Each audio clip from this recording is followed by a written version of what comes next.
परिमेय संख्या किसे कहते हैं, रेशनल नंबर किसे कहते हैं, इससे बहुत दो क्वेश्चन, यह टॉपिक से 2 क्वेश्चन 3 क्वेश्चन कभी कभी देखने को जरूर मिलता है। ठीक है, जो कि हम लोग यह टॉपिक आप 9th में भी हम लोग पढ़े थे और यहाँ भी हम लोग को पढ़ने को देखने को मिल रहा है। तो चलिए हम लोग देखते हैं रेशनल नंबर क्या होता है। परिमेय संख्या वैसी संख्या जिसे p बाई क्यू के रूप में लिखा जा सकता है और क्यू नॉट इक्वल 0 होता है तो उसे क्या कहते हैं, रेशनल नंबर कहते हैं, परिमेय संख्या कहते हैं। तो चलिए हम लोग लिखते हैं वैसी संख्या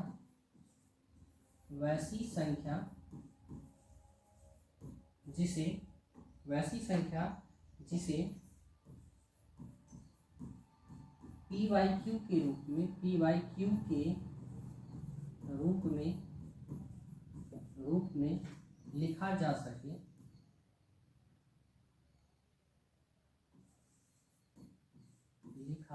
में लिखा जा सके,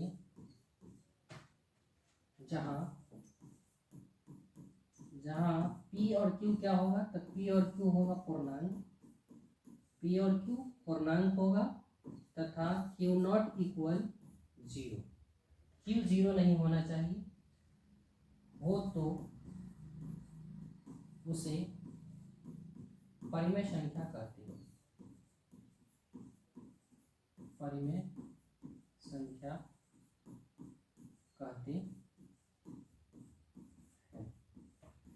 यहाँ पे हम देख रहे हैं वैसी संख्या जिसे p बाई क्यू के रूप में लिखा जा सके और p और q क्या होगा, पूर्णांक होगा, इंटीजर होगा, तो वह संख्या क्या कहलाएगा, परिमेय संख्या कहलाएगा। और p और q के जगह पे कौन सा संख्या हो सकता है, तो वह होगा इंटीजर, पूर्णांक होगा और q नॉट इक्वल 0 होगा, तब जाके वह संख्या क्या कहलाएगा, परिमेय संख्या कहलाएगा। ठीक है, जैसे में हम लोग यहाँ पे देखते हैं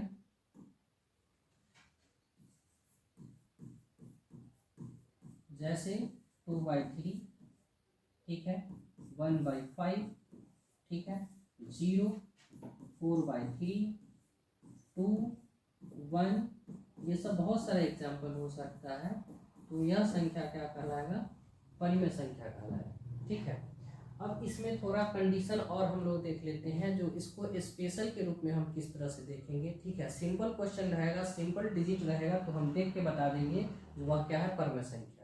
लेकिन उसमें थोड़ा कैलकुलेशन वाला दे देता है और वहाँ पे हम लोग को पूछा जाता है जी बताइए यह क्या है, परिमेय है कि अपरिमेय है। ठीक है, तो परिमेय पहचानने के लिए हम लोग को क्या देखना है, जो रूट से पूर्णतः बाहर हो जाएगा, रूट से अगर पूर्णतः बाहर हो जाएगा तो वह संख्या परिमेय संख्या होगा। ठीक है, और उसके कंडीशन में क्या होना चाहिए, q नॉट इक्वल 0 होना चाहिए।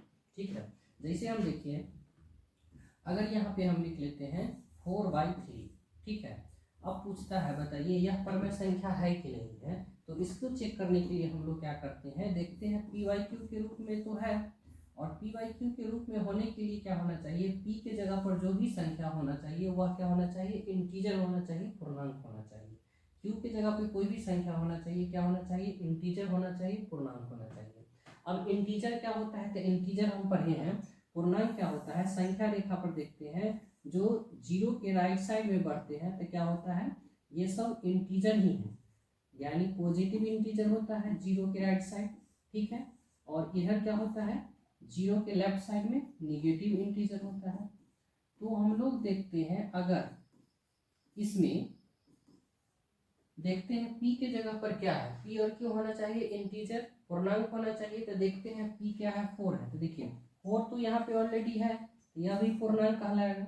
q की जगह पर 3 है, तो देखिए 3 भी यहाँ है, तो ये भी पूर्णांक कहलाएगा, यानी p और q क्या है, पूर्णांक है। ठीक है, उसके बाद कहता है q के जगह पे 0 नहीं होना चाहिए, 0 छोड़ के बाकी कोई भी संख्या हो सकता है, पॉजिटिव या निगेटिव।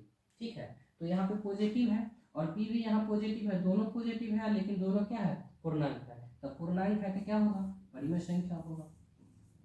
परिमेय संख्या होने के लिए क्या जरूरत है, तो पूर्णांक होना जरूरी है। ठीक है, p और q जगह पर जो भी संख्या रहेगा वह क्या होगा, पूर्णांक होगा। जैसे यहाँ पे हम लिखते हैं 16। अब देखिए यह संख्या क्या दिया है, रूट में दिया है, तो अगर जब कोई भी संख्या रूट में दे देता है तो हम देखते हैं, कोशिश करते हैं जो वह संख्या का पूरा पूरा वर्गमूल निकल जाए। तो देखिए इसका वर्गमूल जब हम निकालते हैं तो हम जानते हैं 16 का वर्गमूल कितना होता है, 4 होता है, तो 4 के नीचे कुछ नहीं तो क्या है, 1।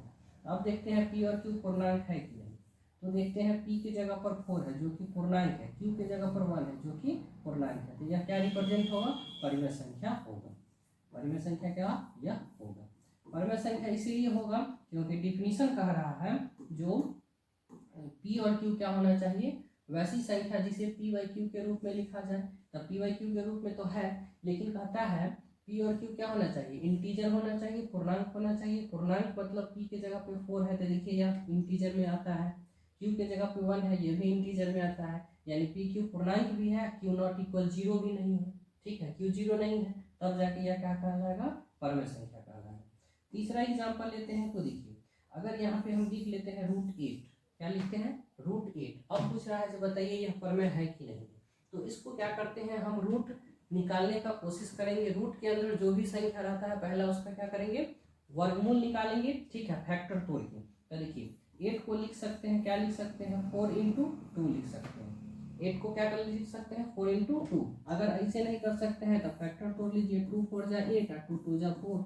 अब देखिए इसका पेयर लग गया, तब पेयर लगेगा तो एक बाहर होगा, एक बाहर होगा तो क्या होगा, 2 होगा। और इसका पेयर नहीं लगा, जिसका पेयर नहीं लगता है वह रूट में ही होता है, तो इसको रूट में ही छोड़ देना है। ठीक है, यानी वर्गमूल उसको हम निकालते हैं। ठीक है, अगर रूट के अंदर जो भी संख्या है अगर वह संख्या का वर्गमूल निकाल लेते हैं, अगर पूरा पूरा उसका वर्गमूल निकल जाएगा तो वह परमेय होगा, अगर पूरा पूरा वर्गमूल नहीं निकलेगा तो वह अपरमेय होगा। तो हम देखते हैं यहाँ पर जब वर्गमूल निकाले हैं तो यहाँ पे एक जो है संख्या रूट में आ गया, इसके नीचे क्या है 1 है, तो देखते हैं p बाई q।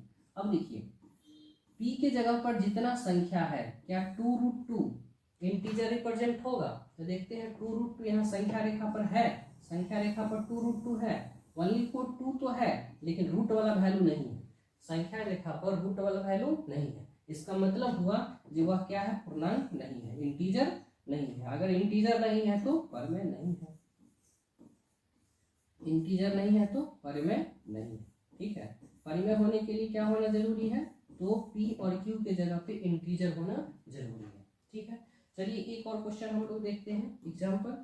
इस तरह से बहुत सारा एग्जाम्पल आप लोग को देखने को मिलेगा और इसी तरह से क्वेश्चन भी पूछा जाता है। ठीक है, जो कि अब देखिए यहाँ पे हम चौथा एग्जाम्पल लेते हैं 2√8 बाई √2।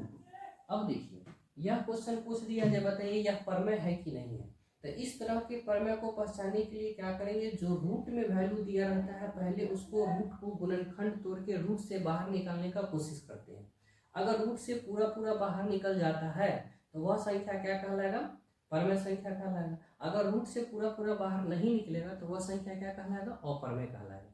ठीक है, तो पहले रूट के अंदर जो भी संख्या है उसको हम क्या करते हैं, रूट से बाहर निकालने का कोशिश करते हैं। तो देखिए अब रूट से बाहर कैसे निकलेगा, तो रूट से बाहर निकालने के लिए रूट के अंदर जो भी संख्या रहता है उसका हम फैक्टर तोड़ते हैं। तो चलिए 8 का फैक्टर तोड़ते हैं तो कितना हो गया, 2 4 जाए 8 2 2 जाए।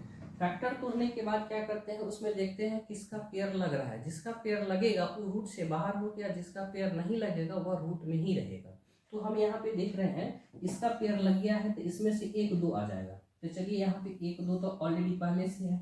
अब 1 2 कहाँ से आएगा, तो इसका जो हम गुणनखंड तोड़े हैं इसमें से 1 2 आ गया, क्योंकि यह पेयर लगा था तो इसमें से 1 2 आ गया। इसका पेयर नहीं लगा है तो यह रूट में ही रहेगा। ठीक है, और बाकी देखिए नीचे में, देखिए नीचे में √2 है तो यह तो इसका रूट से बाहर निकलेगा नहीं, तो इसको √2 ही छोड़ दीजिए। ठीक है, अब देखिए कैलकुलेशन करने के बाद हमको क्या देखने को मिल रहा है, यह दोनों सेम है, ये दोनों क्या हो गया, कैंसिल हो गया।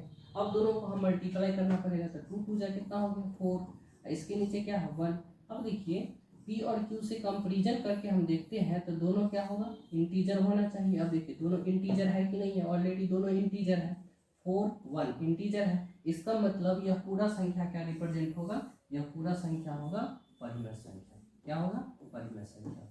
क्यों, क्योंकि p और q क्या हो जाता है, कैंसिलेशन होने के बाद क्या हो जाता है, इंटीजर बन जाता है। ठीक है, रूट निकालने के बाद पूरा पूरा उसका रूट निकल जाता है। ठीक है, रूट निकालने के बाद क्या होगा, पूर्णांक हो जाता है, तब जाके वह क्या कहलाता है, परिमेय संख्या कहलाता है। तो इस तरह से आप सभी संख्या को आप परिमेय संख्या पहचान सकते हैं। ठीक है, चलिए एक एग्जांपल और देख लेते हैं। जैसे अगर पूछेगा बताइए 0 क्या है, तो 0 परिमेय है कि अपरिमेय है। तो देखिए 0 के नीचे हम देखते हैं क्या है, 0 के नीचे आप 1 है। ठीक है, यह देखिए p और q। ठीक है, तो अब देखिए p पूर्णांक होना चाहिए। तो देखिए p के जगह पे इंटीजर में क्या जीरो शामिल है, तो देखते हैं यहाँ पर जीरो शामिल है, ठीक है, तो वह इंटीजर ही प्रेजेंट होगा। और q कहता है इंटीजर होना चाहिए। अब देखिए ये भी 1 भी शामिल है, दोनों शामिल है, लेकिन डिफिनीशन में कह रहा था q जीरो नहीं होना चाहिए, p जीरो हो जाएगा, ठीक है। तो p जीरो हो सकता है, q जीरो नहीं हो, ठीक है। तो p में q के जगह पे तो 1 है, जीरो तो है नहीं, ठीक है। तो हम क्या कह सकते हैं, यह जो संख्या है जीरो क्या है, परिमेय संख्या है। जीरो क्या है, परिमेय संख्या है, ठीक है। जीरो क्या है, परिमेय संख्या है, ठीक है। अब इसी में अगर हम पूछता है माइनस का वैल्यू अगर पूछ लेगा, बिल्कुल होगा परिमेय संख्या, क्योंकि दोनों क्या है, इंटीजर है। दोनों क्या है, दोनों इंटीजर है। p के जगह पे देखिए 4, q के जगह पे 3, दोनों इंटीजर है, तो यह क्या होगा, परिमेय संख्या होगा। क्या होगा, परिमेय संख्या होगा। अब आप सिंपल से समझ सकते हैं, जो वैसी संख्या जो जिसका पूरा पूरा वर्गमूल निकल जाएगा, ठीक है, तो वह संख्या क्या कहलाएगा, परिमेय संख्या कहलाएगा। और रूट में रह जाएगा बाकी, तो वह अपरिमेय कहलाएगा, ठीक है। चाहे वह p और q क्या होना चाहिए, पूर्णांक होना चाहिए। पूर्णांक बोले तो पॉजिटिव और निगेटिव दोनों हो, ठीक है। और q नॉट इक्वल जीरो होना चाहिए, तब जाके वह कंडीशन क्या कहलाएगा, रेशनल नंबर कहलाएगा, परिमेय संख्या कहलाएगा, ठीक है। तो अब हम लोग को इतना समझ में आ गया कि परिमेय संख्या क्या होता है और कौन सा संख्या परिमेय होगा, कौन सा संख्या अपरिमेय होगा। अगर परिमेय नहीं होगा तो दूसरा ऑप्शन अपरिमेय होगा, ठीक है। तो चलिए हम लोग पढ़ लेते हैं अपरिमेय के बारे में।